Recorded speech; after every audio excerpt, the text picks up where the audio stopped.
Snap, back again. Another episode of Chatting with a Natty. Boo, boo, boo, boo. I'm gonna get some special effects once I have a budget. It's gonna be sick. All right, my guest just joined the chat, so I am going to chat with a Nat. No, that doesn't work. We'll figure it out. We'll get there. Hey, how's it going? Hey, nice to meet you. Nice to meet you virtually. Yes, yes. Where are I feel you? like I'm in North Vancouver, British Okay. Columbia, Canada, Mm-hmm. and we literally just landed back home after 2 months of cross-country journey, Wow. driving from west to east, and then we went down through the States after. So I've been in a car, living out of suitcases, Wow. doing the show in Toronto, my pro debut, no less.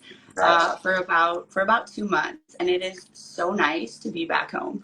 Yeah, just like energetically. That's why I know we tried to connect last week, and the variability of driving and not knowing what time zone I'm in, just being so depleted as is because your body's in recovery from prep, and then the inflammation and stress from driving and living, right? So I was like, I want to give you something better. So let's just delay this. So thank you for your flexibility and the opportunity. It's so cool to be here. I just discovered you obviously through Matt, whose Instagram name I just got like recently, and I'm not going to pronounce it, but I laughed so hard. He is an incredible person and an incredible athlete. I had the opportunity to meet him in person in Toronto. So that was a really cool experience. And yeah, just looking at your page, it's awesome what you're doing for us. So thank you. Thank you. I really appreciate that. And it's an honor and a pleasure and a privilege to talk to you. Thank So you. thank you for taking the time to meet with I me. received that. Thank Yeah. you. More people need to receive it. Yeah, it's honestly, sorry, I'm just going to turn my volume up because I realized it was low. No worries. This is something that I'm working on that I want to talk about today. And I saw one of your recent videos, and the person was talking about, I forget the gentleman's name, just Dorit. about the mindset of it, right? And just, the whole process as an athlete, as an individual, as a human, in believing in yourself and having the capacity to receive a compliment like fully and to integrate it into the way that you move, the way that you embody in the world. So I'm getting better, but it's still a process, and it's something that shows up not just in the day to day. I'm pretty phenomenal in the gym, right? I can always be better, but on stage, posing, bringing it all together, and kind of integrating that into your beliefs, how you move.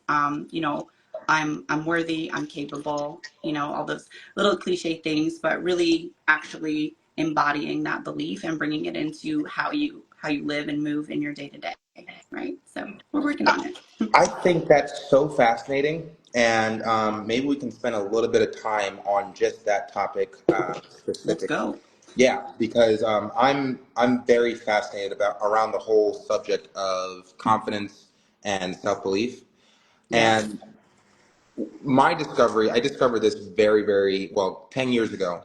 I was working at a Sam's Club, and an ex NFL player came up to me, and I was bagging his groceries, and he was talking about how first, he started playing football in high school, and then when he went to Division I college, it was like a jump up in skill, and then he went to the NFL, and it was another jump up in skill.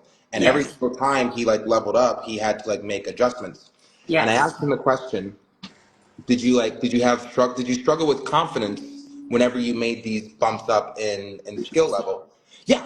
And I remember this changed my entire perspective on the concept of confidence, because I gave him his groceries and I asked him the question, did you ever have an issue with confidence every time you moved up the ladder? And he looked Yeah. me right in the eyes and said, no, never had an issue with confidence. Never. Okay. And Spill then the he walked secret. away.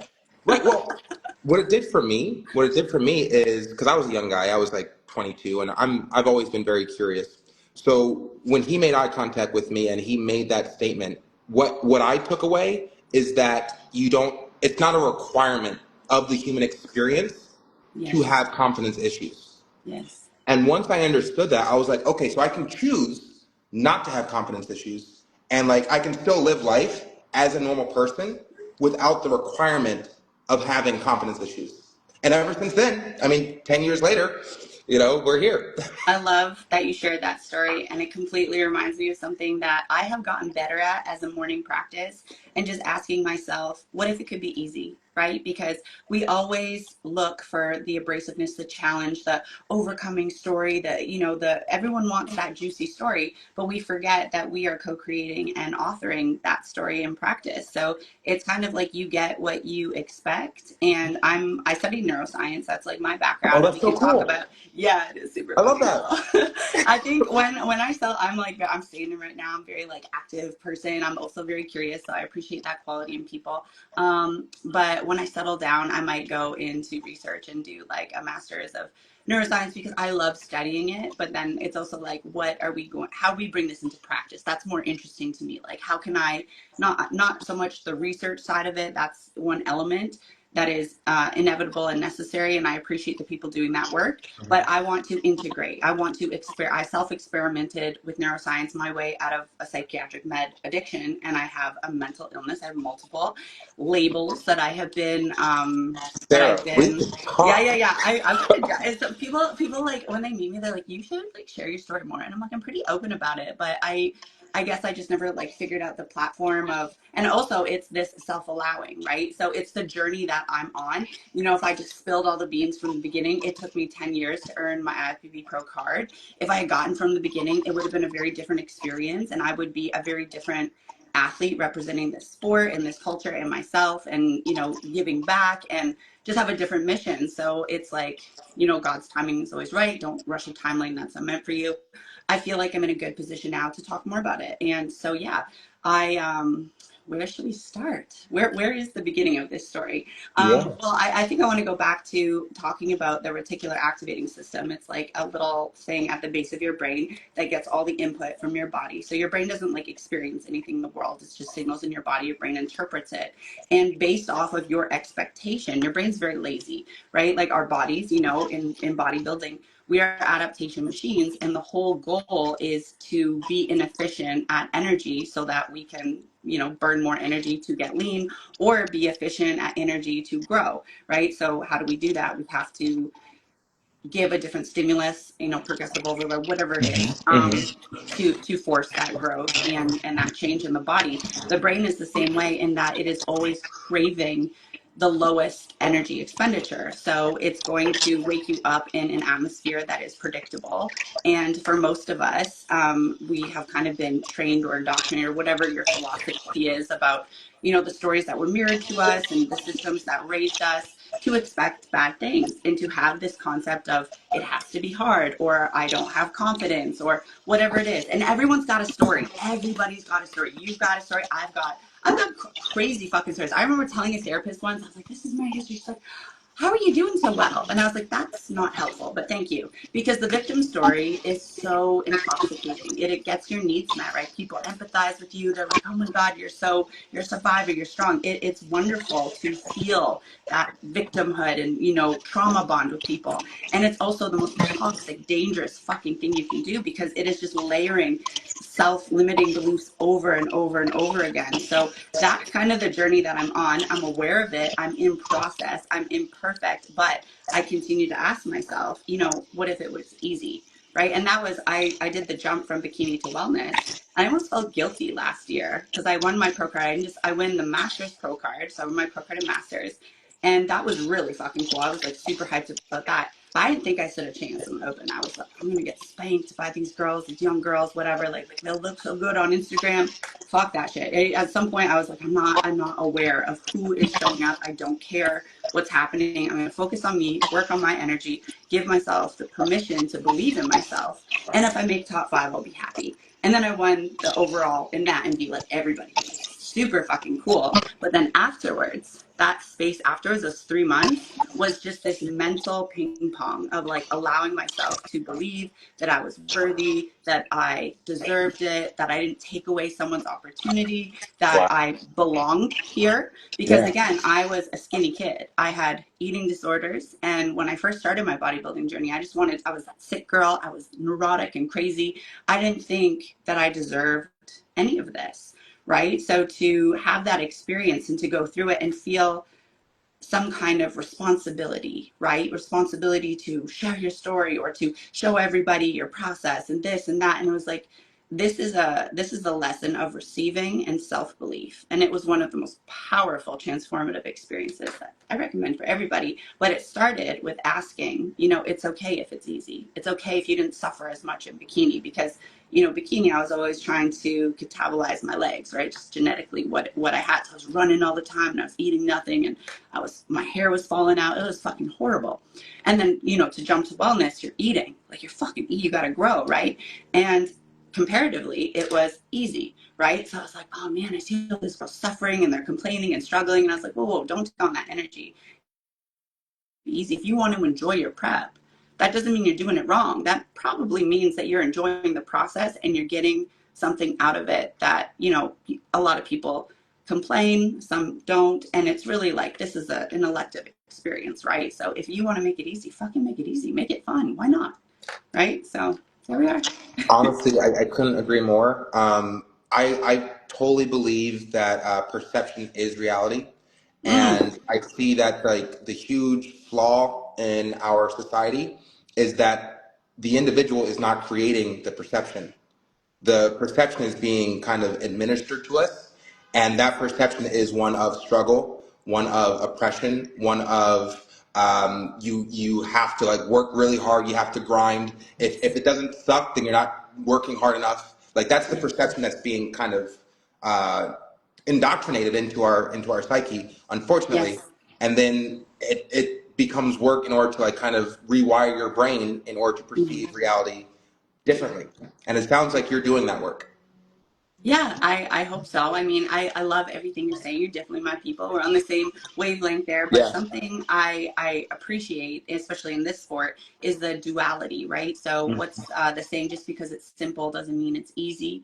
And so, doing great things does require effort. It is hard, but you don't have to make it hard. So I say something about, suffering is a choice, right? Because it's through your lens of I've been through probably the worst season of my life since January, February, all this, everything. Just imagine you've got all the pillars of your life. Every single one of them in my life crumbled. Some shit happened. It was traumatic. It was crazy. And every single time you have a choice on how you see yourself in that. Am I a victim, or am I getting something, an opportunity to grow here, an opportunity to learn, to understand? Is this a test for me to see what I still need to see in order to become the better version of myself?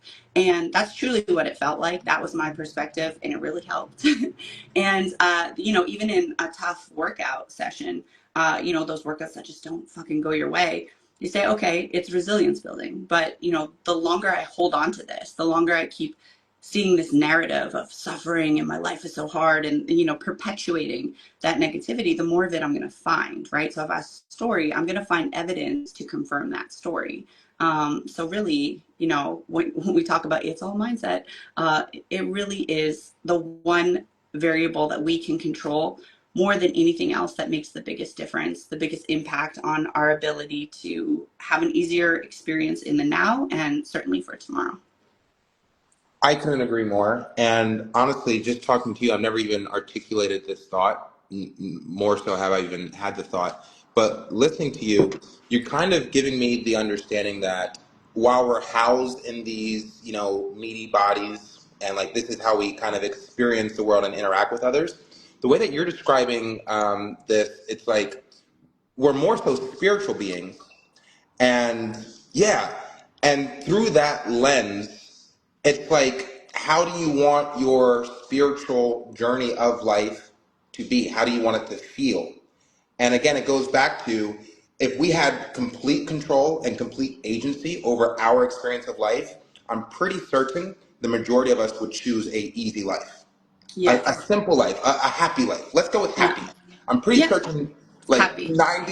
99% of the world's population, if they had an option to choose a happy life and that to be like the default setting for their entire experience of living, 99% people would pick it.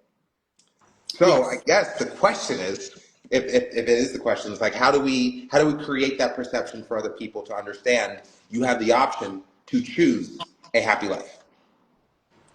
That's a really good question. And I love that we're going here. I love like the whole nature of this conversation is I was like natural bodybuilding and you're on like spirituality. And I love it because I wasn't everything is expecting it. integrated. And like my perspective, so I'm like a biohacking bodybuilder. I'm a holistic bodybuilder. I would hope that a lot of people in natural bodybuilding are as well. I'm starting to learn that they're not. You know, even at the last show, I was like, whoa, why are you putting that in your body? Like, do your own thing, but I don't think that's benefiting you. But, you know, sometimes I'm like, I'll let you do your thing. Because I certainly started on that path as well. But yeah, kind of like what I believe in this is our souls or whatever you want to call it, this they chose for us to be here. They chose this path. They kind of knew everything. You ever read those goosebump books that were like choose your own adventure? Okay, this happened, what do you choose? A, go to page 13. You choose B, go to page whatever. So life is kind of like that in its sense of like we have options that are predetermined. There's paths that our souls chose. We knew we were going to go through this struggle, X, Y, or Z. But the middle ground that people miss, everybody misses this. And I really wish people understood. There's option A, there's option B, and there is always a third or fourth door. There's because we are co-creators. So we are creating reality along with, right? With you, with other human souls, with universal energy, God, whatever you believe in, right? We all get to contribute. So one of the best lessons I've ever learned is, are you a spectator or are you a participant? Right? And a lot of people are totally fine being spectators. A lot of people are spectators. I think some people call them NPCs, and that's fine. You know what I mean? If you're happy and that satisfies your soul. But I think when you start talking to people, there's a lot of agitation, a subsurface, subconscious agitation in people's souls, and that's because they know you're not all you could be, and you know it. You know, subconsciously, you've got something inside of you. It's a dream. It's something, a calling in your heart. It's your potential, whatever it is. I don't fucking know. Your life purpose, that's for you to decide and determine. Your soul knows though, and you're not fucking listening. You're either not listening or you're allowing yourself to be distracted by shiny object syndrome, myself included. So I'm not like, I might be preaching, but I know this from experience. Everything's a process. There's no finish line. You know, I love this concept of potential because my nickname is, it's weird. When I was in middle school, my nickname was Little Miss Perfect because I literally was like everything you could win, athletic, this, that. It was annoying, right? I didn't even like it. But, you know, there was always this thing where everyone's like, oh, you have so much potential. You have so much potential. I was hearing since I was a fucking kid. You have so much potential. And it really stressed me out because I was like, how the fuck do I ever reach this potential? What am I going to do? And the flip for me was like, well, I'm here for expansion, right? So as long as I'm aware, there is no finish line. I'm just continuing to pursue the thing that, you know, listening to my intuition and the circumstances in front of me, receiving and working in co-collaboration with the information that I'm getting. Let's grow. You know, where can I grow this potential? Where can I expand the possibility for what I can do? I think that's such a beautiful segue for what natural bodybuilding represents to me specifically, because I see natural bodybuilding as the perfect sport to represent growth of a person, man or woman. If you are pursuing the best version of yourself in this sport, you will see that progression spread out over the course of years that turn into decades. And if you What this has mirror, done for my mind, oh my yeah, gosh. yeah, and like the physical growth that you experience as a natural bodybuilder and an athlete, if you mirror that with mental and spiritual growth, imagine the capacity and the transformation that that individual could experience over the course of decades, if not an entire lifetime. And That's it. that's the entire core of that's Yep. the core theme of this project, is that I Yeah. would like to display natural bodybuilders as the perfect analogy for a human that is constantly growing and Yeah, I expanding. respect that. And I'm Yeah. completely aligned with that. I truly think, you know, it's funny, everybody in the public, right? I know bodybuilding, thanks to Instagram, let's be honest, and other social media platforms, has really exploded in public awareness. And I know even within my own circle of people who are not into the sport, there's a lot of opinions and misconceptions and misunderstandings about the sport. Yes, it's an extreme sport. You know, for a couple weeks, it gets pretty crazy there, and you have to have a very high level of self-awareness to understand exactly where your line is and when you're crossing it, and consciously crossing the line sometimes and being okay with crossing that line, and coming back, and just having that radical self-awareness and integrity with yourself, to pull yourself back when needed, or to cross that line when needed. And I think the thing that the public misses is that it's more normal to abuse your body with, alcohol and, television shows, and, allowing your brain and body to be consumed by food that isn't food, all this manufactured stuff. And yet we're the orthorexic crazy ones for just following a healthy lifestyle. Like, the lens that I look through bodybuilding is, how I found this sport, specifically lifting, was through studying neuroscience. And I had a hunch. Now, this was, I want to say 14 years ago. So I was addicted to psychiatric medication, and I was studying neuroscience, and I had this hunch because my life was not going well. I was completely numb, and it led me down a path that resulted in an event that resulted in PTSD. And it was really bad. I was like, okay, I can't continue on this life. So I got to find a solution. The way out is either the way out, right? In those attempts and hospitalizations, or I'm going to find a different path from the one I'm living. And I had a hunch at the time, just from, studying, an intuition and a calling, if you will, that what I did for my brain health was probably going to be good for my mental health. Because things that people don't consider, and this is why I'm natural, always have been natural, always will be natural. I have these mental health issues. So consider anything that affects your hormones is going to affect your brain chemistry, which is the basis of mental health, right? So even things like caffeine, right? I've been pretty public in talking about I don't fuck with coffee.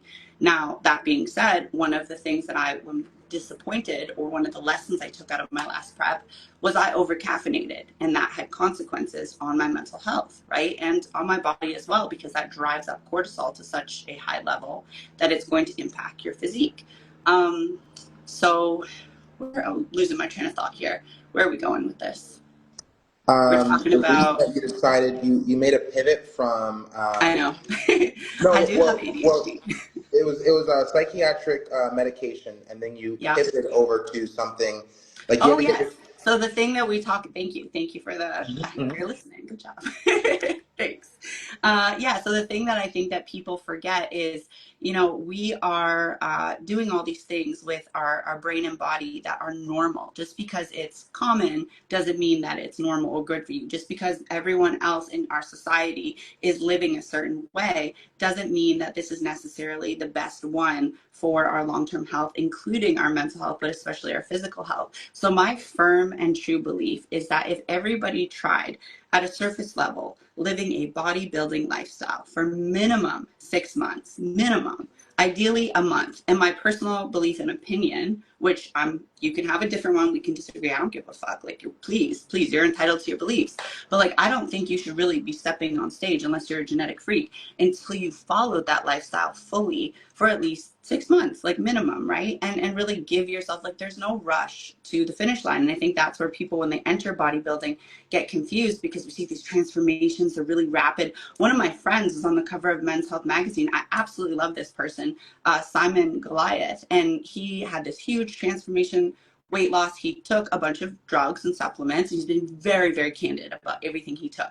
But he did this crazy transformation in a year. So people see that, and that's their expectation. Whereas, we know natural muscle growth, especially depending on your genetics, your health status, etc., it takes time, right? This is a long game. This is a lifestyle. You've heard it before, right? But what benefits your body and your aesthetics, like, that's just a healthy bonus. And I do think, whether you choose to compete or not, it's helpful to have a deadline, to have a timeline, to really like dial it in and push yourself. Some of my clients are like, I can never do it. I'm like, if you knew that your dreams could be tested, your potential, you could learn something crazy about yourself, you could have something you really want. You could lock it down for 3 months. All you had to do is commit to 3 months. Really hard, gruesome 3 months. You could do it. You could not eat Oreos for 3 months. You could abstain from alcohol for 3 months. And I think that's the thing with bodybuilding. I was talking to my friend Kissa today, which you should definitely interview her. She beat me at our pro debut shows together. She's a phenomenal athlete, wonderful human, and I'm so grateful to have shared my experience with her. We can talk about that later. But, I was saying to her today, whatever it is that you want, it'll always be there, right? So you can have X, Y, or Z after, but, stay in it for this because, again, it's just such a short time. And I won't share her story, but, for me, I do have diagnosed ADHD, which means low dopamine, which means having a long goal, a long pursuit goal is very hard for my brain because it's low on dopamine. It's just like, give me the quick, easy, cheap dopamine. And that's what everybody is addicted to. They have issues with cheap dopamine, which is why I think pursuing something like a bodybuilding show or even a long-term goal like this holistic bodybuilding lifestyle for an extended chapter is not just one of the best things you can do for your organs, your liver, your health risk, your aesthetics, but your brain as well. So it's pretty cool. Wow. Such a wealth of knowledge. So I'm like processing everything that you're telling me. For one, I'm in complete agreement with you. I'm sold. I feel like I'm ready to be a bodybuilder just listening to you. You are. Yeah, I know, but like But that's if the I thing. wasn't, Sometimes I get girls in my DMs and they're like, "Oh, you're like coming from you, like you're queen." I was like, "Honey, I'm 36. I'm literally just you, in a couple years." You know what I mean? And I got the first time someone's like, "Are you natural?" And I was like, "Thank you. I'm so pumped." Like that's how a natural athlete knows they made it when they get a questioning of their natural. What I was like, yeah, honey, you do something for 10 years consistently. Like I've literally, I went to Burning Man. I was everywhere in crazy ass circumstances. I've never missed a workout because I work out for my mental health, right? So if you are fucking deadpan consistent, and look, there's people who aren't even deadpan consistent. So they'll, everyone's on their own journey, but you can do incredible things. And, you have the potential to be a bodybuilder, to be a pro bodybuilder, to be a pro bodybuilding champion, right? It's just a decision and a belief. yes. Okay, so let's talk for a second about the psychology of an athlete and how that differs from a regular person. You are an athlete in the sport of bodybuilding, and some people will say, if you ask a certain athlete, they'll say that bodybuilding is the hardest sport in the world. I'm not one who fully agrees Yeah. with that, but everyone's open to their own opinion. However, I Yeah. would like to take a look at the common denominator of all athletes across all sports. What do they all have in common so far as their mindset and their mentality and their goals? Okay, I think I'm a good person to answer this question because I could figure skate before I could walk. So I was a competitive figure skater. Two of the girls I figure skated with are Olympic athletes, so they've Oh, gone to wow. the real Olympics. Hmm. Then I was a rower, a cross country athlete, a track athlete, soccer player, and I was a varsity athlete as well on scholarship. And I rode with two people who have Olympic medals as well. So, for all sense, we'll call them real athletes in the sense that we are in a subjective sport, right? So, some people wouldn't even say that bodybuilding is an athlete, right? I'm not here to sparse words and opinions. I don't really care. Yeah. I've done it all. And I would say the commonality between them is having that growth mindset because I think a lot of bodybuilders, respectfully, need to go off and play a team sport. They need to go race. They need to understand what it's like to lose. They need to understand what it's like to collaborate. They need to understand what it's like to not be so ego driven and self-centered, but kind of have a mission that's bigger than just winning and just a sense of humility, right? Like that really comes from getting your ass beat. And sorry, do you want to jump in? Yeah, because you're actually making me realize something. All right, so I only just now found out about natural bodybuilding. 3 years ago, I found out about it. Had I known that natural bodybuilding would existed 10 years ago, I would already have been competing at the highest level by now. Mm, With that being said, all right. So on the enhanced side, I think you're 100% on the money. Where when it comes to an athlete who competes in bodybuilding, if you're on the enhanced side, your goal is to for glory, fame, recognition, status, money, Mr. Olympia titles. Like I want yeah, to be recognized. I want to be big. I want to get as big as I yeah, can. That's why I'm taking steroids, and it's all very self-driven, self-focused, self-interest, no team aspect. Then on the right. natural side, perhaps their goal isn't for fame because you're not going to be a famous natural bodybuilder up into 2028. You're not going to like have any kind of recognition. You're not going to get money. You're not going to get prestige. You're not going to get status. So a natural bodybuilder, their goal is still self-focused, it's still self-driven, but it's Mm-hmm. coming from a place of humility and a place of like, I just want to improve. I have that growth mindset. Yeah. However, there is no team mentality across either side. Within natural bodybuilding or enhanced, the athletes are not Mm-hmm. required to think about other people as they Mm-hmm. pursue their own goals. And that's something to just think about for the future, because I think as a human, we should always be thinking of other people. And there I really agree. should be a team dynamic Yeah. inserted into like this entire experience of life. Yeah. Because it's a So collaboration. This whole thing is a collaboration.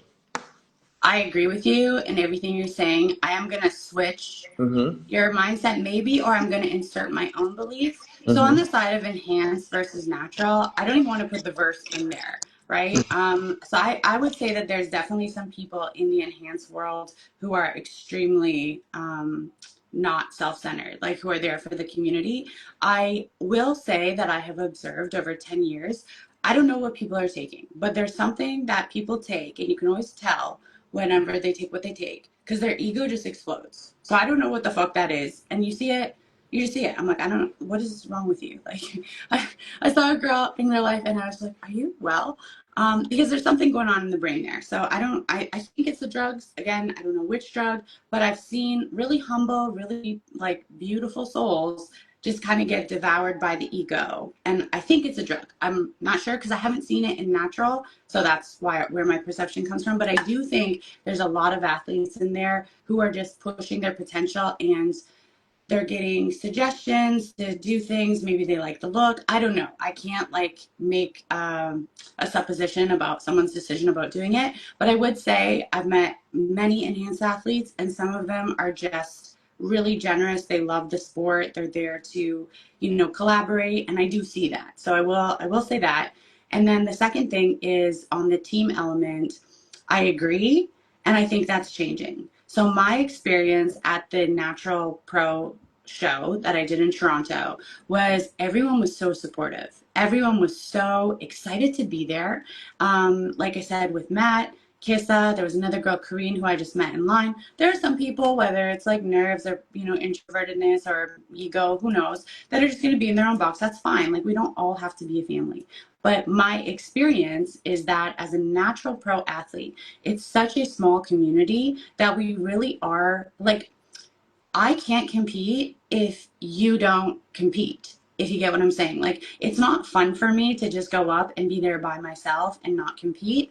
I want to compete. I'm an athlete. I want to win or lose, have the joy of competition and learn something from the experience. But I can't do that if I'm standing there alone. So the way that I view my competitors, right, is they're not competition in the sense that, like, yeah, I have to physically compete against them, but they're providing me a platform and opportunity to do this self-expression in a way that I love. So if there's no competition, there's literally, this federation wouldn't exist. It wouldn't be growing. You see, I don't know a ton about the other natural federations, but you see some of them just dissolve, or, the shows are, why I chose the IFBB. I had a coach, my first coach, he said, what do you want to do? And I'm fucking like, I don't know, 25 times, like, I want to go to the Olympia.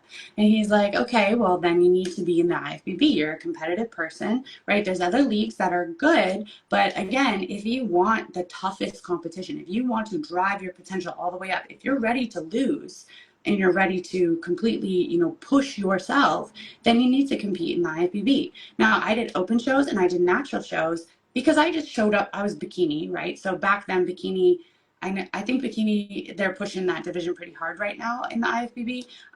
The look is, well, that's why they, offered the fit model. But, back in the day when I started 10 years ago, you did not need to be enhanced to do bikini. Like, that was crazy. No bikini athlete was taking anything. So it was just like, show up to the show that you're ready for, right? And I really do think that the sport is growing in that sense, where we have to thank our competition for inspiring us to bring it to the next level. And without our competition, there's no one wants to win when it's easy. Everybody, I mean, for me anyway, I don't want an easy win. I want to discover something about myself and have the opportunity to stand next to somebody and make it a show, like make it exciting. So that's providing the platform.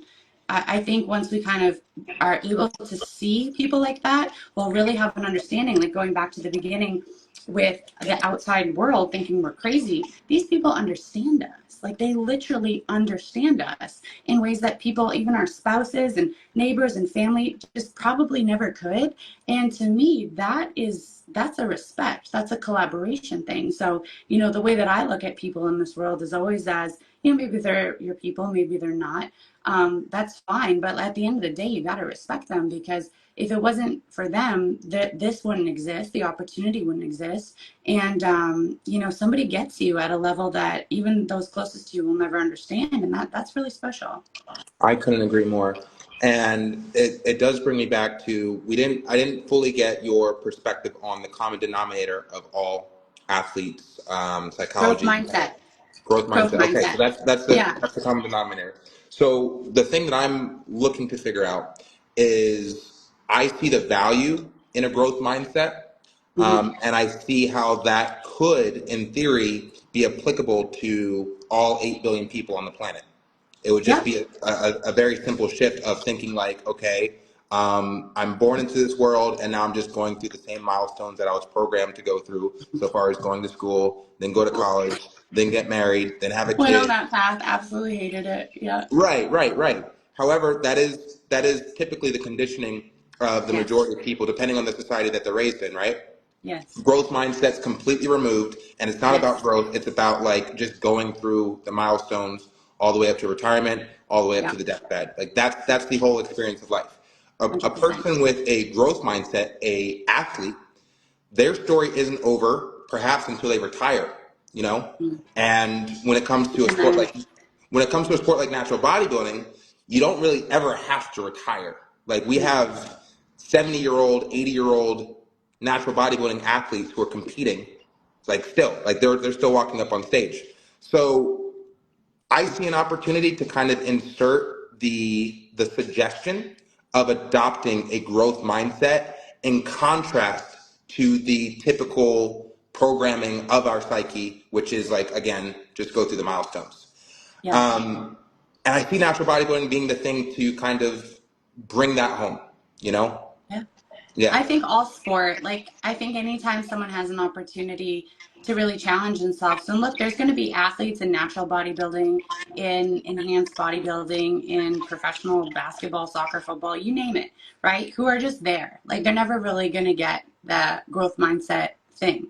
And this is even something that, again, for me, it's in process. It's something that's still ongoing. It's a skill and a discipline that I am actively reaching towards every day. But the shadow self, the ego self is always there. And sometimes it's louder than others, depending on the conditions and circumstances in which I've set up my life, largely including, the environment. So your sleep, stress, light exposure, nutrition, dieting, etc. Which means, knowing this going into it, your capacity to choose a growth mindset, particularly post-show, it's a very fragile time mentally for people. So I think I made a post on this a week or two ago talking about like getting your brain chemistry right and really like understanding how to fail forward, because sometimes you're not going to have a growth mindset. Sometimes you're just going to throw a fucking tantrum, and you need to reflect on that and understand what it is that your brain is showing you that you still need to grow from. So I completely agree with you. The growth mindset is something that I think a lot of people, and here's the thing, I've been a professional coach for a long time. I have relationships, and like, you can't push people, you can't pull them. You can just share your information, embody. This is the thing that I think a lot of people are kind of missing, especially on the internet. They're just like throwing information out there, like, do this, do that. And it's like, or, in relationships, you're like, criticizing, or it's like, hey, you got to do this, and, talking too much. You just got to live it. You just got to live the growth mindset. And then people are like, what are you doing? Like, what's the secret sauce? And then you start talking to people and like, hey, I want that because I know how I feel. And I'm not feeling too good. And you look pretty fucking happy on the inside. What's your secret? And then you start sharing, well, it's kind of just like, this is all a game to me. So every day I'm learning a skill. Sometimes I'm not doing so great, but I'm building that resilience, right? I'm getting a lesson out of it.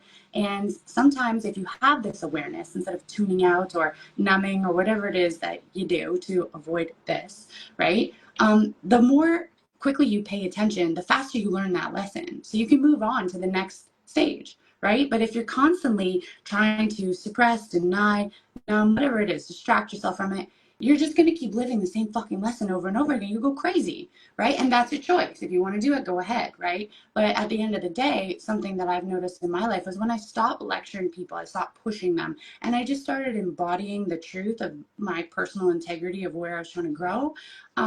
People got it. They were getting on the bandwagon. They're like, yeah, you're doing pretty good. I want some of that. And I was like, great, just choose it.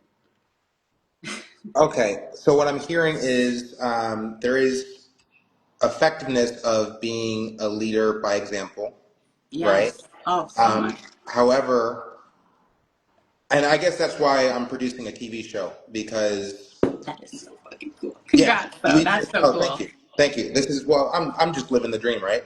Yep. Creating But that dream. thank you. Yes, absolutely, absolutely. So what I'm understanding is that like we can all be role models and leaders by example within our environment and our community, and people can see that and be like inspired by Shaun Fury or Sarah, and it's like they're seeing us like, oh, I want to be like that person. My big concern is on society as a whole, right?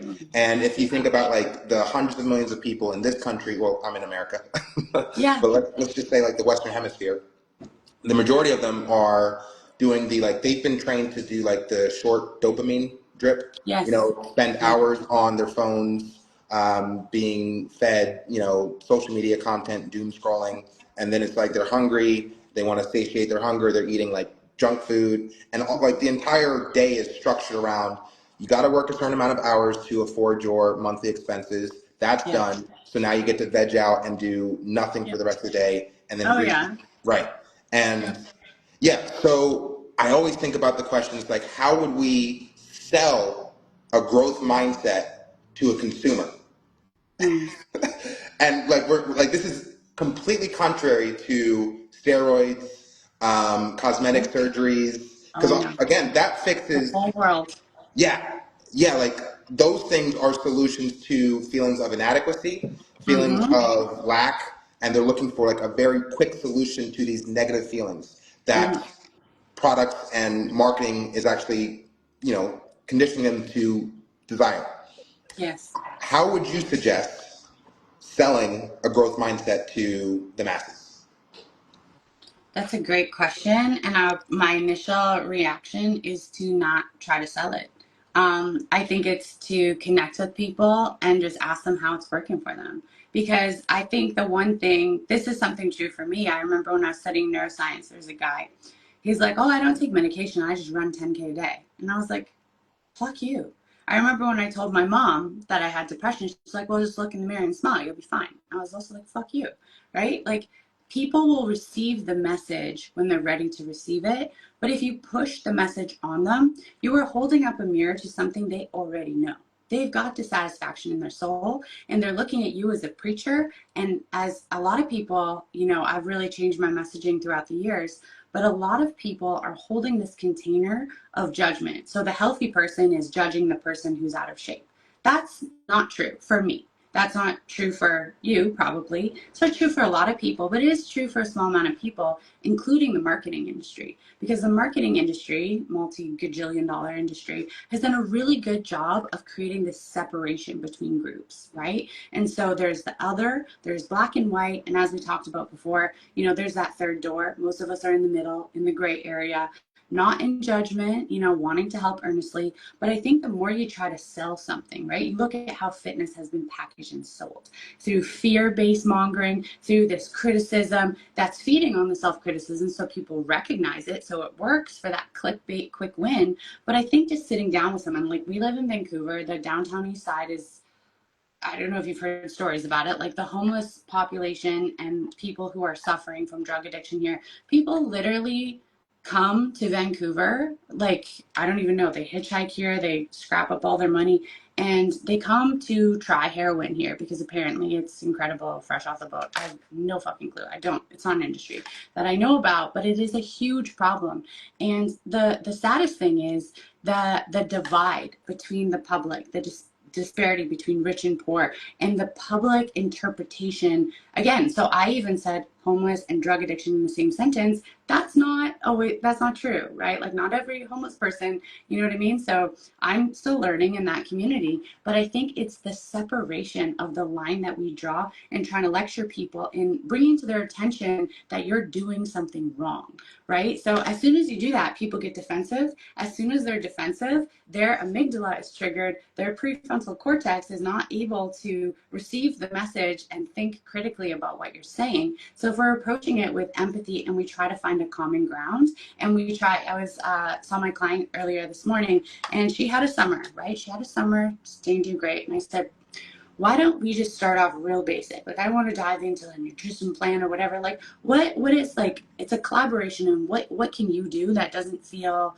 like I don't want to tell me what you're eating, this or that, because she's going to feel like I'm judging her, right? So I'm like, just tell me this week, just send me a text message. You don't have to tell me how you did it, just how much protein you ate every day at the end of the day, just a number, right? Just that. Start there, right? And we have this collaborative process, and then it's kind of leading questions like, okay, well, how do you feel? Right? Like, how are you feeling? How is this working out for you? And lead with curiosity. So not asking people like, hey, why are you making the choices you're making? You know, this and that. You know, it seems accusatory and people fucking hate it. Right? So instead of trying to sell something, just really leaning in with the curiosity, with this strong point, and just like, hey, like, do you have, a lot of people are really lacking self-awareness, which is something I have. So I have the supposition that everyone thinks like me, which obviously is very arrogant, and they don't. Spoiler alert.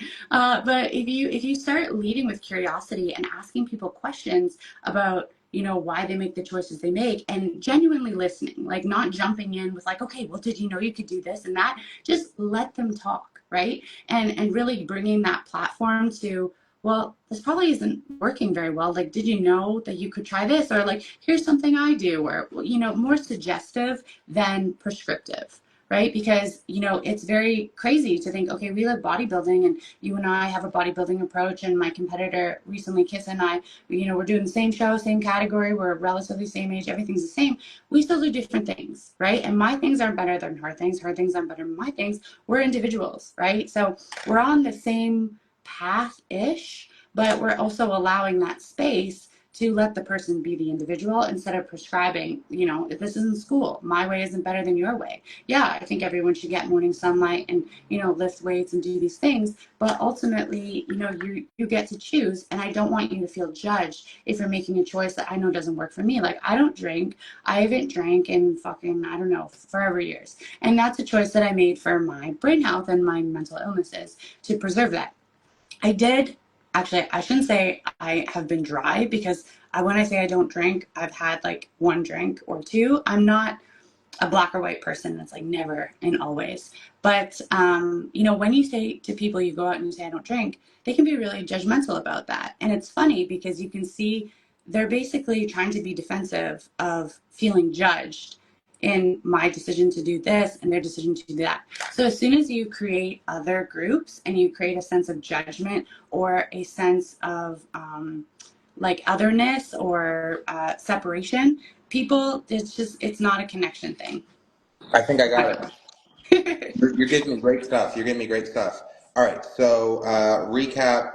This is how my brain is processing everything that you're saying. I'm hearing what's coming at me is like Christ-like figures, Okay. individuals that lead with compassion, empathy, Yes. and acceptance. Acceptance, Acceptance. Big acceptance one. being a huge one. Mm-hmm. And right now, the whole thing is like fear, Mm. being afraid of being judged, being Yeah. afraid of being less than, being afraid of, you know, not being good enough. All this fear that's Yeah. being like just drip fed There's a huge one. Yeah. into our brains because of the type of content and media. Like, there's so much media, there's so much content, and if you're just looking at it with your brain turned off, which most of us are, we're kind of just like subconsciously being taught you're not good enough. There's billionaires out there living life of your dreams, and you'll never get there Yeah. because you don't have what it takes. And we're Yeah. going to sleep with that. We're going to sleep with that. So, acceptance, empathy, and compassion. Okay, that sounds great. I'm into it. Let's switch gears for a second. Um, I am really interested in female psychology, Yeah. and I would like to get your perspective on how do I want to put this? All right, so you know Star Wars, Lord of the Rings, epic fantasy Yes, side. How do you feel yes. about those stories? Come on. What it's like the hero's journey layered with someone's intense imagination. It's the quest that we're all on with someone's incredible, visionary, spectacular layering. Like I love it. Yeah, I'm That for it. was Let's go. beautifully worded. I've never Yeah. heard it described that way. That was Okay, impressive.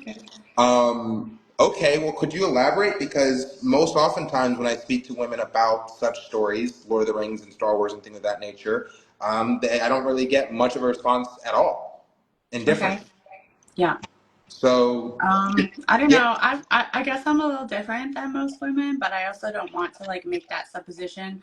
I guess I grew up as an only child, and I was really always looking for validation from my parents. They didn't really seem that they like gave a shit about my existence. They did not love me. It's just I was like this thing that just kind of tagged along in adult world. So I tried a lot of different versions of me, which I think is a gift because going back to the indoctrination and society, I think little girls are specifically like there's so much about, oh, you're a little girl, wear this dress, like you have to like Barbies and this and that. And because no one gave a shit about me in that sense of like, oh, we have a kid, we're gonna plan a vacation around a kid, and it's just like, here's a kid, we're doing our thing, and this kid is here, right? So I got a lot of opportunity in experimenting with who I was and finding out who I was not, to get attention, validation, and all that, and love.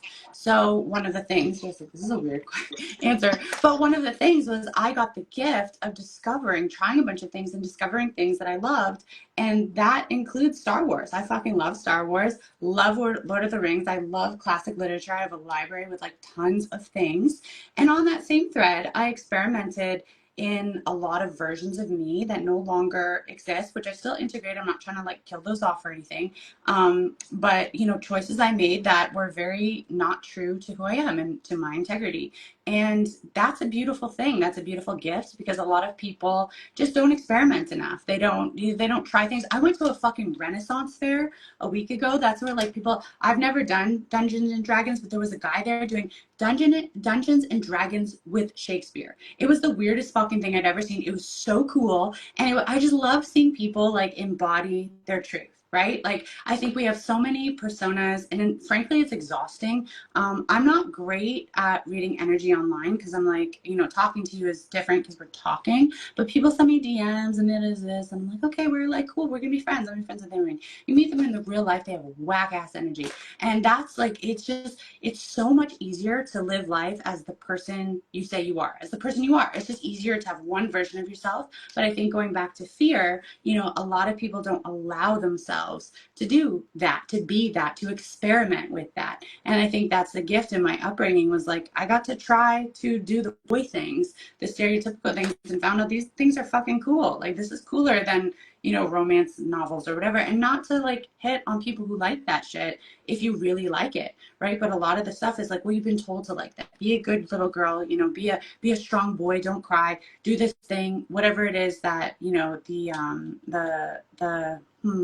am I trying to say there?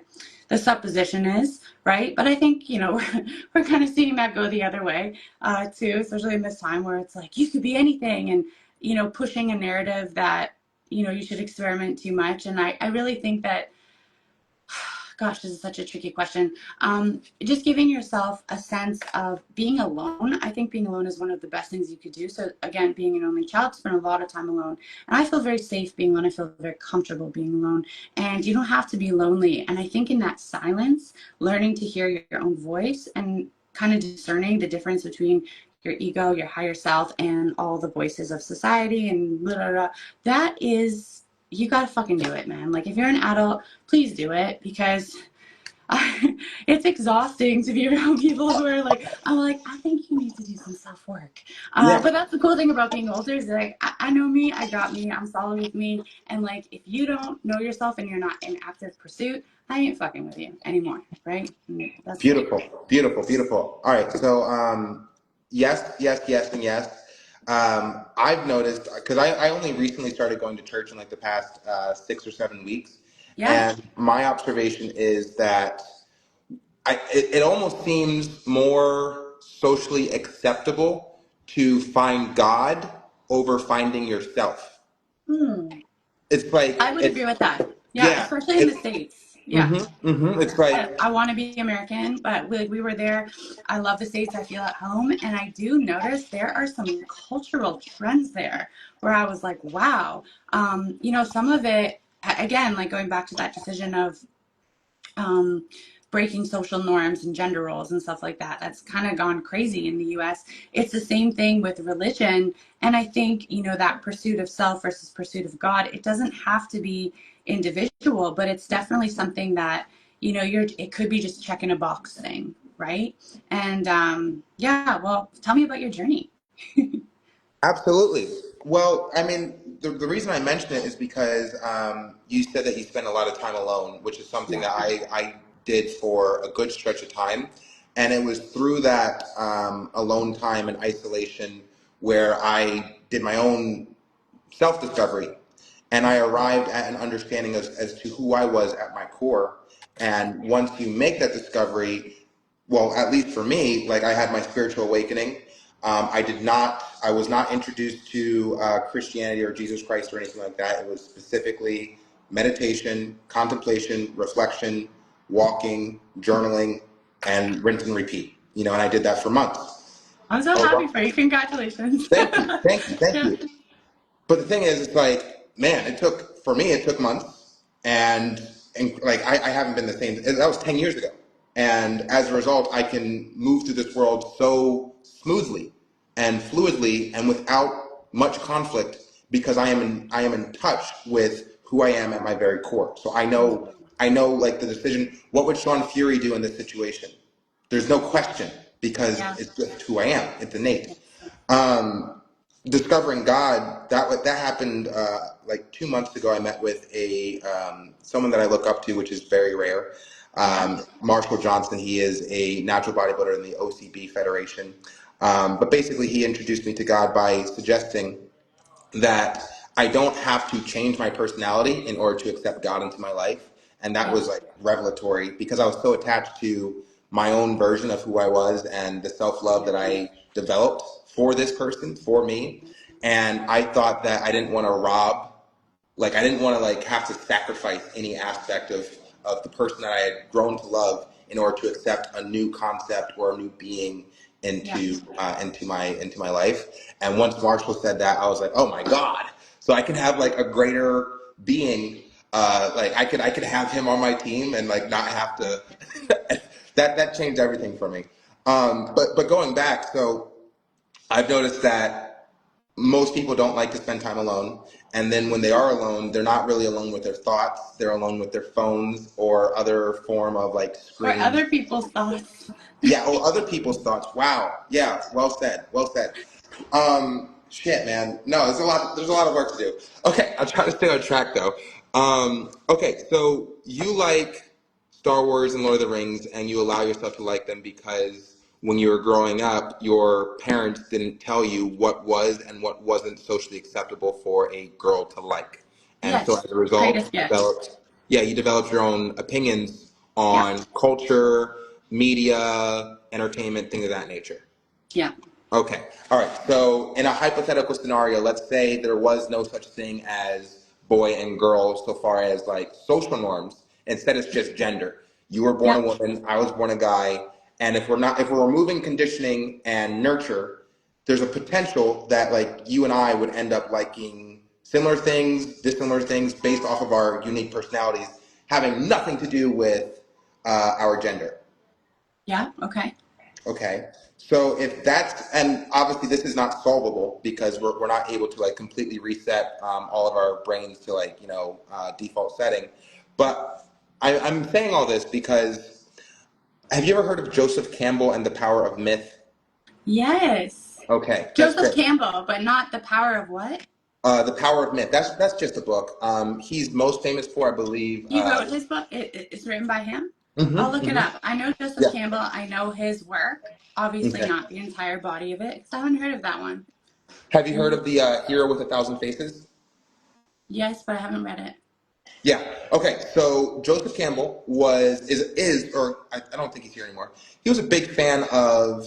He kind of saw the world and the value of myth in it, And that's something that, like, I didn't even have to read Joseph Campbell. Like, some people just think the same thoughts. It's like algebra was invented simultaneously on two different countries, you know? Like, that's, Yeah. yeah. Same thing with the bow and arrow. So Joseph Campbell has already written text about my ideologies, which basically suggest if you want to create purpose or meaning in your life, you have the option to mythologize your journey of life.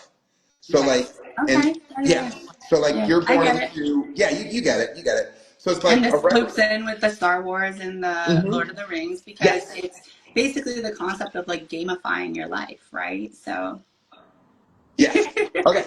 I'm all about gamifying my life because I've noticed just in like the past couple of years, if I am not actively engaged in everything that I'm doing, I tune out because it's like this is boring.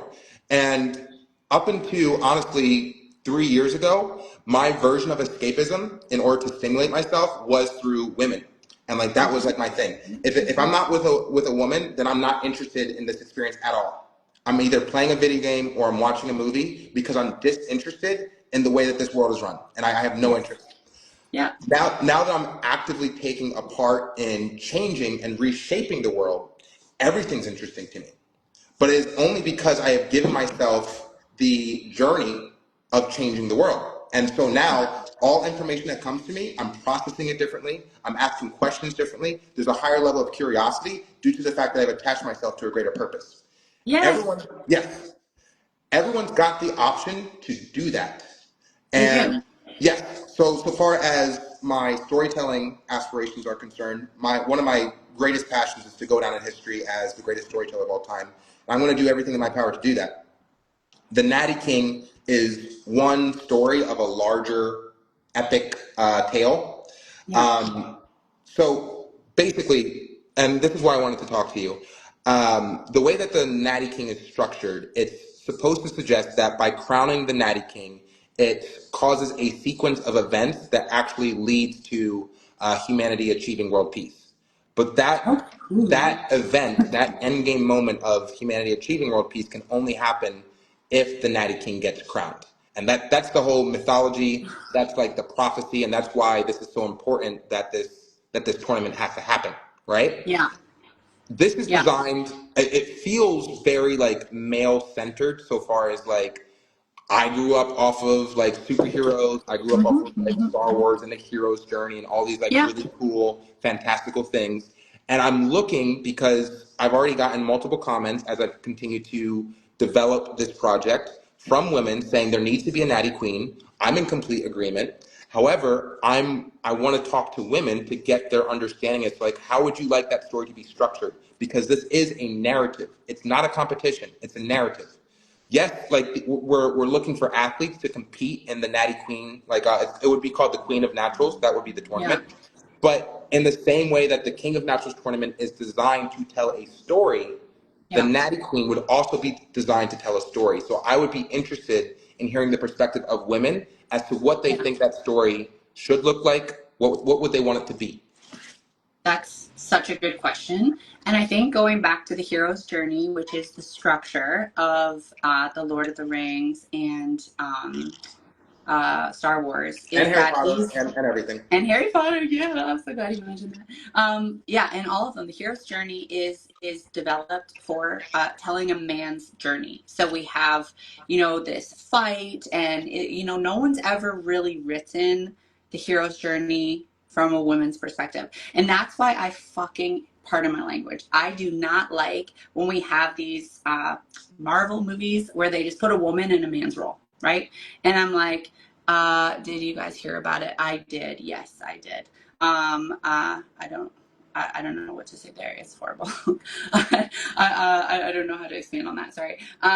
So I don't think anyone's really written the hero's journey from a woman's perspective, and I think there's a really unique opportunity. I think the key there is the thing that I see in a lot of men, and I think it works for men, but I know in the soul of my core it doesn't work for women.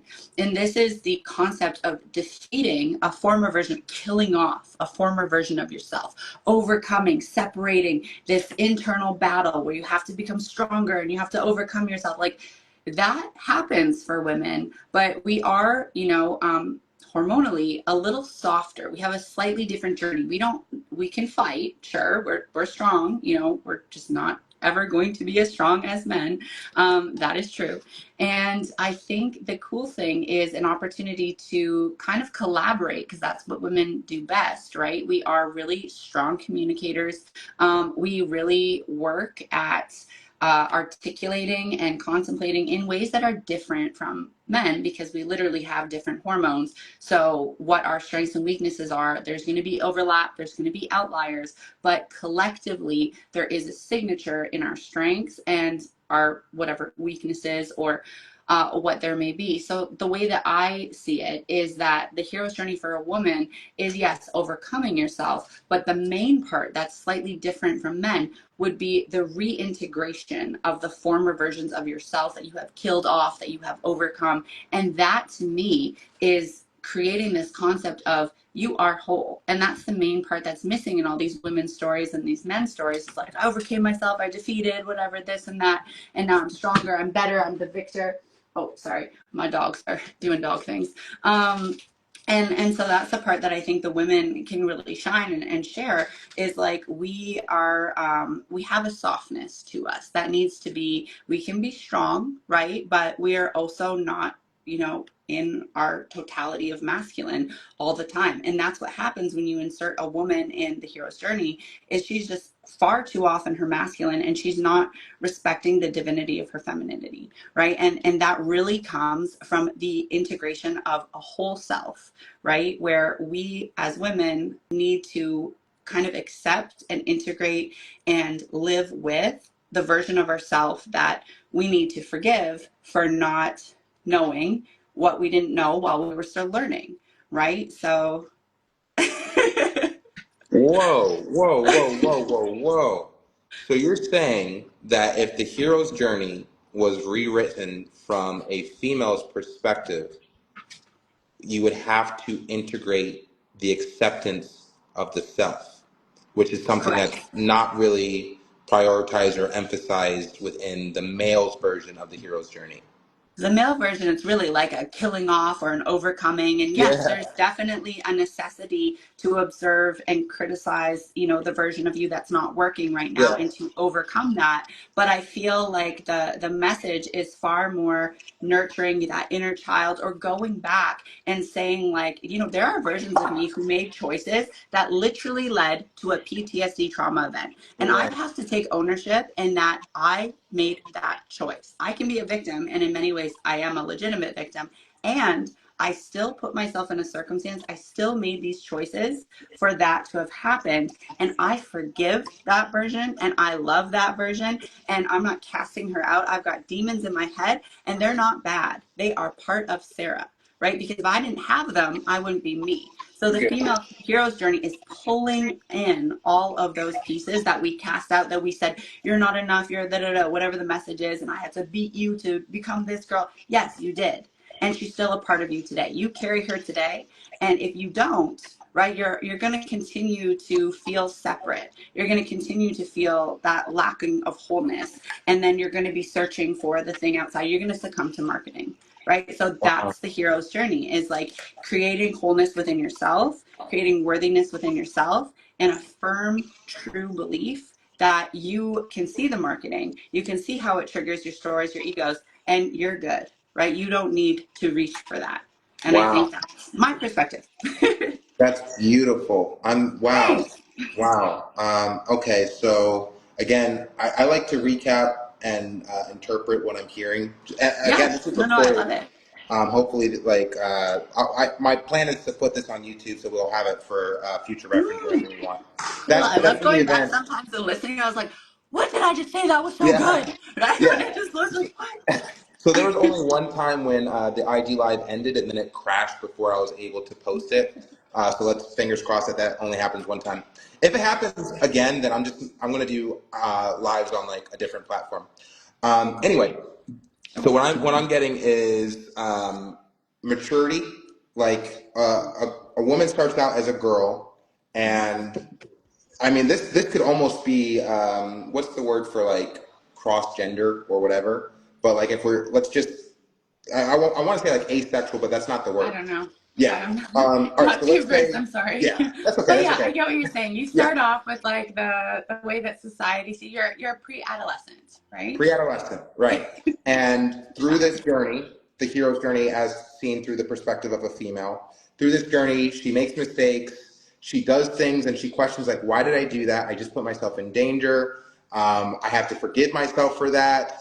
You're growing, you're becoming more confident. This is a male dominated world and you feel like small, but then at the same time, like there's moments where you feel powerful. And when you feel powerful, you want to chase after that version of yourself because that's the version that's fearless and that can't be hurt.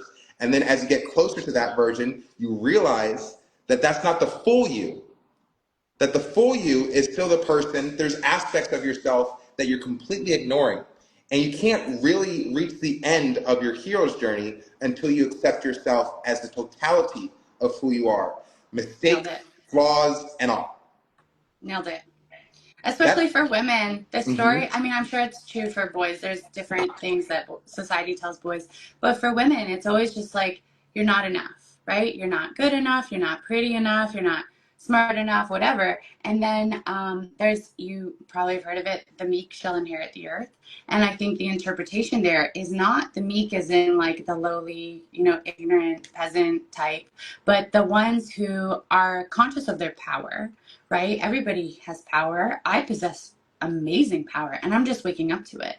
And learning how to integrate that power in a way that serves your highest self and purpose without casting out the reality that power is all encompassing. So one of the most challenging but powerful lessons I ever learned in my early 20s is I didn't grow up super pretty. Like I was just kind of like average, whatever. I was just cool, whatever. I hit puberty really early, right? Because I was drinking a lot of milk with hormones in it. Like I hit puberty when I was 12. And I went from being a girl to being a sexual desire for men way older than me, boys, everything, very quickly. So my sexuality became my power, right? And learning to not use that power when you have the opportunity to, and to really just say, I'm more than this. So I acknowledge that this is within me, right? But I've got other things. Exactly. And to integrate the wholeness of yourself and not like, I always thought my sexuality was bad, right? I was just like, I'm bad. And there was this constant struggle. And like, I have to, like, the world sees me as a sexual creature, so I have to be that. But in my soul, I know that that's not all I am. And I don't really like, I had an Instagram that had, I don't know, 20,000, and it was a modeling, right? I love modeling. Like, I love it. It's fun because for me, as someone who grew up ugly or just not like the pretty girl, I see myself and I'm like, oh my God, like I think the thing that breaks my heart the most is when I won my IFBB. This is like a side note tab. We'll come back to that in a second. When I won my IFBB Pro cards last year, every fucking person was like, yeah, we expected that of you. Of course you did. We knew. And I was the only person who didn't know. I was the only person who was surprised. And that fucking broke my heart because I was just like, I want you to see what everybody else sees in you, right? But when the world, when it came to my sexuality, everyone was like, you have to be a sexual creature. And then we go to wellness posing and it's like, where is that line, right? Because you want to be sexual without being sexual. You know what I mean? So it's one of those things where I'm glad I never broke my integrity with that. I'm glad I never, lived the version of me that the world wanted me to and wielded my power in a way that crossed a line that, I didn't feel could be uncrossed. But going back to the integration is like, I am a sexual being and that's okay. That's a beautiful part of me that I love to embody, that serves me. It's playful, it's fun, and it doesn't have to be the entirety of my identity because there's other parts. So instead of casting that out, because what would happen on Instagram, so that Instagram got disabled during COVID. I was talking about things to naturally support your immune health. That's a conversation for another day. But it was such a blessing because I got to start from neutral without all these like sexy modeling photos and really get a choice about how I would allow people to talk to me and treat me. But that's kind of the thing is like embodying your identity. Sometimes we go too far in one direction. And so I was always being like, well, I'm smart. I'm a nerd. I have to prove my worth that I'm intelligent because I'm not just a body. Well, okay, you have a pretty good body. You know what I mean? Like, you got to see that. You have some sexual power, but you don't need to make your entire life about it because there's other parts. And you don't need to fight. It's like you can be sexy and smart and fucking silly Star Wars nerd. You can be all these things. And you can also be really bad at math. And, you know, I'm a messy person. You can have your flaws. And, you know, instead of criticizing yourself or hating those parts or casting them out or denying them, just accepting them.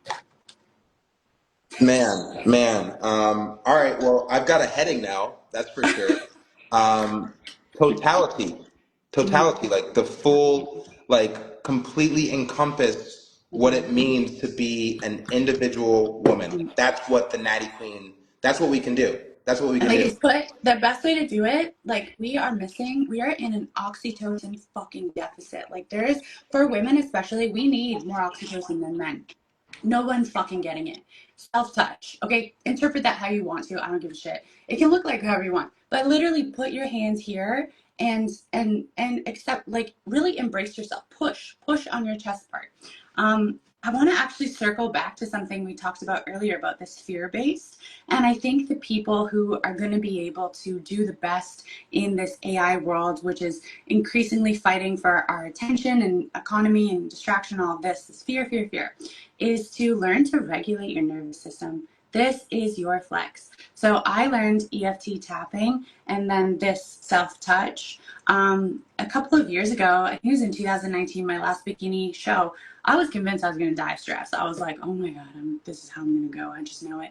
And the world belongs to those who can focus and self-regulate. And you are not going to be able to control this if it's being controlled with the base of your brain. So you can talk about, you know, PTSD type things in a very, like, you can articulate really hard concepts. You can have hard conversations. You can be in argument with somebody. And if you are self-regulating your body, you are creating a sense of safety and wholeness within yourself that, again, remember we talked about the reticular activating system. It's going to send a message up to the base of your brain that says, I know that this is freaking out right now, but we're okay, right? So we can zoom out and do a wide lens perspective on our options here.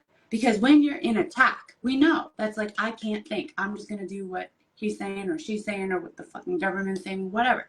We lose that sense of agency, right? But it's, again, integrating the wholeness of the self, acknowledging, I see you're stressed. I see you're anxious. I see the sincerity, the gravity of the situation. And I want to know that I'm here for you, right? Self or whatever. And there's options, right? We're going to get through this. This is shitty. I acknowledge what you're feeling. So it's not that thing of like, again, that's the hero story for the men. It's kind of like, I'm going to overcome this feeling. You know, we see in a lot of bodybuilding, like, fuck your feelings, go do it. And like, yes. And especially for women, there's an acknowledgement of this. So I'm not going to lead my life by it, or I'm not going to allow myself to be, you know, controlled by this. But I am going to kind of give it the acknowledgement to pass. Right? Because if I, you know, from meditation, the thoughts are very, I had a very long meditative journey as well in learning to meditate. And that's the one skill where I'm like, damn, if I could gift the world one skill, it'd be the gift of meditation, of self-observation of the mind and being able to just sit with that discomfort and self-regulate and know that this isn't fact or necessarily true. Oh my God, I wanted to share. The three questions. I came up with these, I don't know where, it was like a universal download. When you're in that craziness, you go, is this true? Most of the time it's not. Is this helpful? Also, most of the time it's not. Is this happening right now? Right? Because again, it's like, is this true? Is this helpful? Is it happening right now? You can literally set yourself mentally free with those three questions. And they have helped me through so much. That's beautiful. That's beautiful. Okay, you've given me a lot to process. I do have I have to go to the gym soon, but I Yes. wanna ask this question, and I think you're such a wealth, and we didn't even get to dive into neuroscience really, so we should obviously do this again, obviously. We did though. We can, yeah, honestly, Yeah, I think I love having these things. We didn't even talk about like natural bodybuilding that much because I know we not were really. talking in DMs about like the Natty Queen and just Yeah, like it being fair with being Physique, probably. Yeah, yeah. And like what is the actual test of that? But let's regroup on like, topics. Maybe when people see this, they'll have follow-up questions. Like, let's I go. I do want to ask this question, and because this is important to me, and it'll give me something to think about while I'm driving to the gym. And this is a huge hypothetical. So when you think about civilizations over the course of human history, most of them are structured as a patriarchy. And I would Yep. have to imagine, I'm not the most well read in nonfiction historicals, but I would have to imagine that Me neither. patriarchy is the typical structure because men are more powerful, they're stronger, and Yep, as a result, physically, that's they, a fact. yeah, yeah. So they place themselves in positions of authority and then subjugate the women because and then Yes. they have like no choice. And then 100 years pass and a girl gets born and she's now born into a patriarchal system, so she doesn't really have much wiggle room. Let's say in this hugely hypothetical, let's say men's psychology, or maybe one man was able to bully all the other men into thinking like, hey, bro, we're going to get rid of the patriarchy and we're just going to like make it completely even Steven, or maybe women get a turn and now there's like a matriarchy, right? What do you think? What do you think a society would look like that was completely run and governed by women? And do you think women would even, if they had the opportunity, would they want to be in a position of authority over a society or civilization? I'm going to answer that question probably not at all. In the sense that they're probably, again, I'm not a historian. I do know that history is written by those who win. So what is actually true, I have no fucking clue, but I do not believe history books the way that they are presented to us now. What we learn in school makes no fucking sense. Part of my language, but history is written and rewritten by those who have the power. We know there's so much about things getting deleted and burned and just whatever, right? So those who win write history. So I can't say or confirm that exactly what you're describing hasn't existed in Mm. previous histories. Have we always lived in a patriarchy? I don't know. I don't even know enough about other cultures and their history. Like China's been around for Thousands, thousands of thousands, years. I'm like, don't thousands. fuck with the Chinese. Yeah, That's a dynasty. You know what I yeah, mean? But I'm yeah. just saying, like, I can't tell you because I've never even been there. I don't know. So I can't tell you how different cultures are run other than consider the fact that North America is an experimental culture. So in all other cultures, culture existed and grew organically, right? In the context of whatever. Then people came. I know there's people living here before, but for the context of this conversation, we're not talking about indigenous populations, all that. We're talking about people who came here, colonized this space, and said, we are going to design a society that looks like X, Y, and Z, Right, right? right. So Based for off the of context the of these British. Yeah. conversations, I can't say for sure that a matriarchal thing hasn't existed. If it did, it didn't last. It didn't survive for a reason. So from maybe an evolutionary perspective, there's that to consider. And then secondly, I would also say let's look at what's happening in society right now. It's a little bit terrifying to me because we'll just talk about like straight facts. I'm not even going to layer my opinion on it, but you can probably hear it woven in. The male chromosome is the Y chromosome is getting shorter, right? So the feminization of men is a real fucking problem, right?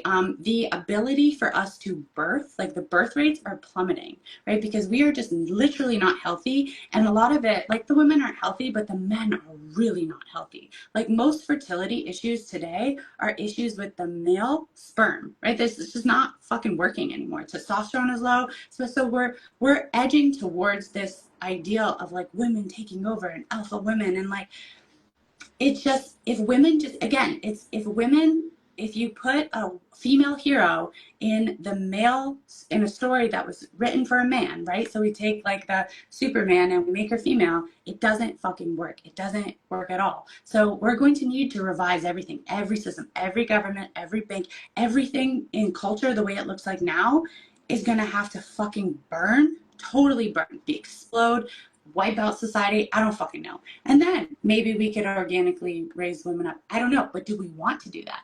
I don't know.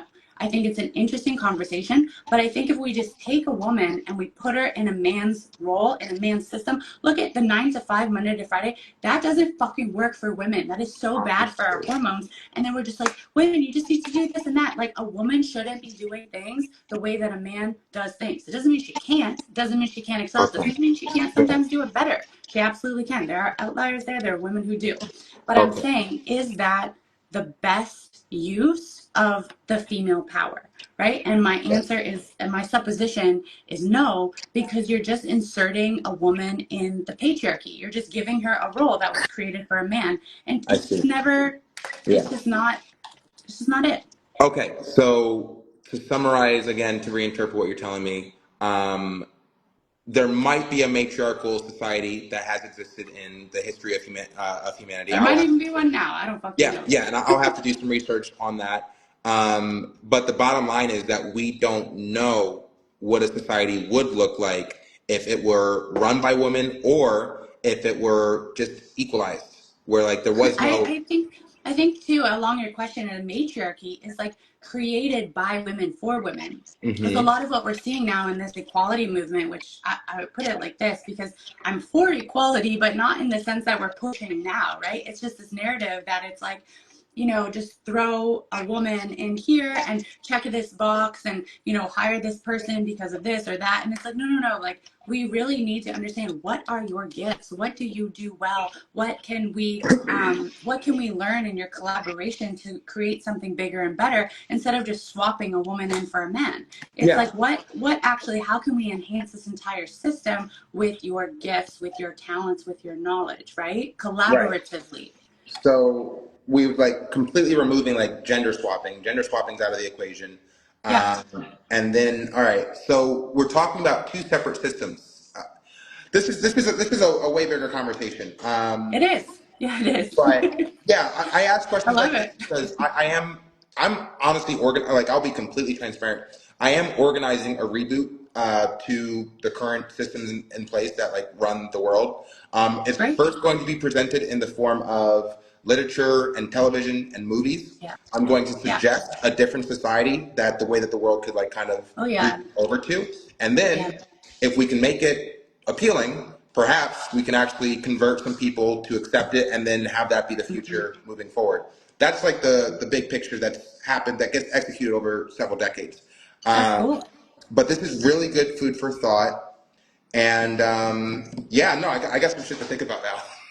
Yeah, I think that's really cool. One thing I wanted to suggest, if you're open to it, was more the concepts of invitation, right? Instead of converting. And just, it's the same thing with like the Jesus conversation, right? It's like, so I went to Jesus when I was in a last ditch attempt to save my life. I was like, Jesus, please save me. And I went to a Pentecostal church, Baptist, and it was beautiful. It was literally beautiful. We went to Africa, did a missionary. It was a wonderful experience. But that concept and acceptance of, it's a black or white. You are in and you're living like this, or you're out and you're living like that. And again, going back to, everything is an invitation, everything is a collaboration. You are the leader, you have this vision, and it's a beautiful thing that you're open minded and curious, because understanding the refinement and growth of that vision has so much higher potential, not just to be successful, but just to grow and to invite people in, when we're like, okay, well, this isn't quite my way, right? This isn't quite the vision that I dreamed of, but I can see, and I'm not saying, like, suggesting that this isn't you, or maybe it's like you're going to perceive it how you perceive it. So I'll just say it. And just saying, like, that humility to say, like, I am the leader, and I grew this, and I'm aware that God, the universe, my higher self, whatever, is going to call people in to this journey. It's going to attract these people that I'm going to have conflict with and abrasiveness. And through that, I'm going to grow this idea myself, the potential for whatever this is, into something so much bigger and more aligned with what we could do. Right. So I'm super fucking like Sign me up. Where can I sign up? Right? That's super cool. And I just, commend you for what you're doing because I think that's the thing. If I take one summary away from this conversation, and I hope people who have watched it or are watching it on the replay is just really having a higher purpose for your life, whether it's a crazy grandiose vision or it's something, a little bit more subtle. Um, that's the thing that's going to bring you a sense of contentment that will pull you through. Like, I wrote an article a long time ago that's like beyond vanity, right? Like, we're bodybuilders, there's an aesthetic component. Vanity's not going to pull you through, right? So you've got a vision that's huge. And, some people will probably be like, you're crazy, right? Whatever. They're going to say what they say. You know in your heart that this is what you're called to do, so you're going to do it. And fucking great for you.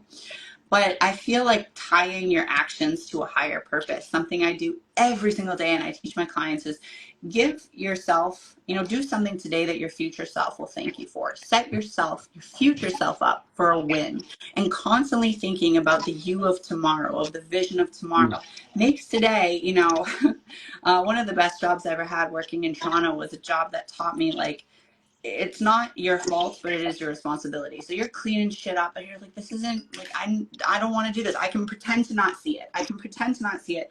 But how you do one thing is how you do everything, right? And just living in that subtle, I see a little wrapper or something's out of place and I'm like, just stop and do it. Just stop and do it because that discipline gives you a little dopamine loop that will make tomorrow easier, will make the grand vision easier. So if you're in yourself right now and you feel that discomfort and you don't quite know the label for it, start searching for a bigger purpose. And I'm happy you found yours, honestly. That's most people go through life and they die never even having taken the quest of seeking. And that's a struggle. It's hard when you have those people in your family and your circles, right? But at the end of the day, it's it's just all you can do is invite them. You can create the circumstances for them to change themselves, but you can't change them. And once you let that go, it becomes so much more fun and playful and not being disappointed when they don't meet your expectations because they don't want to play. That's fine. Not everyone's going to want to play, but you can just keep inviting them. You use vocabulary that I've been using for all of my life, like words like play, but you also introduce words like invitation, which is funny because the King of Naturals tournament is an invitational tournament. So I love it. Convert, fuck convert. Let's do like invite. I think invite is a Yeah. much better verb. Yeah, I mean, you can use convert if you want I like because invite. I whatever. like invite. If you Yeah. like it, you like it. But I just from me when I hear it, and just remember, like if anything that we said in this conversation that to the people who are watching felt offensive to you, just understand that like people have their intention. That you even between you and I can make assumptions about your intention, and I think all your intentions are pretty good. I like to believe the best in people. I'm pretty innocent Same. mental person and just like believing the best that people have the good intentions, but everybody, myself included, on the other side of the screen, you are interpreting things through your lens of perception. So if you want to be offended, like for me, when I heard the word convert, I obviously found that word a little abrasive, so I was just like, no, this is my perspective. Invitation, collaboration, the just kind of understanding. Again, most of it is through neuroscience and my experience of how people why there's such a separation. People Yeah. are fighting on the internet with people they don't even fucking know. They hate people.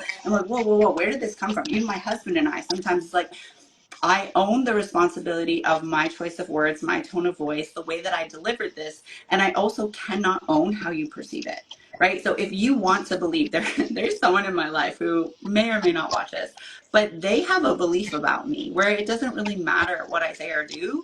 They're gonna make up a story that is literally not true. That's literally not true because they're looking to validate their belief about me. So everybody's doing that, myself included, all the fucking time. And if you want to change your beliefs, you have to open your perception a little bit because reality is probably a little bit different than what you're hearing, what you're seeing, what you're interpreting, right? And that's a big message. Very true. And I look at this entire, like, when I consider the trajectory of my career, I base it off of Arnold Schwarzenegger.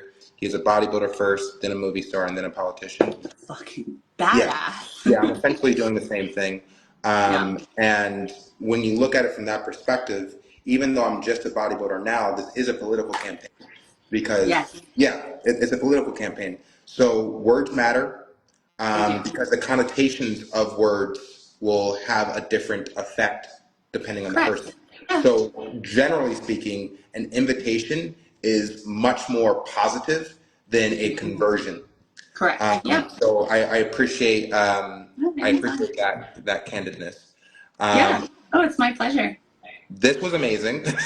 Like, It I really mean, was. And yeah, I was like, I took all these notes about like, okay, we're gonna talk about like my how I biohack bodybuilding, and I'm gonna have to, share the supplements that I take and then what I don't, and yeah, we can have that conversation. Like, I fucking love the nitty gritty yeah, of that shit, but yeah. like the expansiveness that we discussed today is, to me, at least, far more valuable. I think a lot of people don't go here a lot of the time, and like circling back to the very fucking beginning, bodybuilding is not just going to the gym and lifting weights and nutrition and that. Like, if you can do that, fine, go ahead, and it's absolutely essential, obviously, but if you don't have this, right, if there's a limitation to how far you can go. And I think, I did not start with this, and this something, what did you wish you knew when you first started? This, I wish I knew more about this and how to wean this to create, my desires. And yeah, kudos. So thank you so much for your time and the Wow, opportunity. wow. Like if I just let you go, you'll just keep like blowing my brain.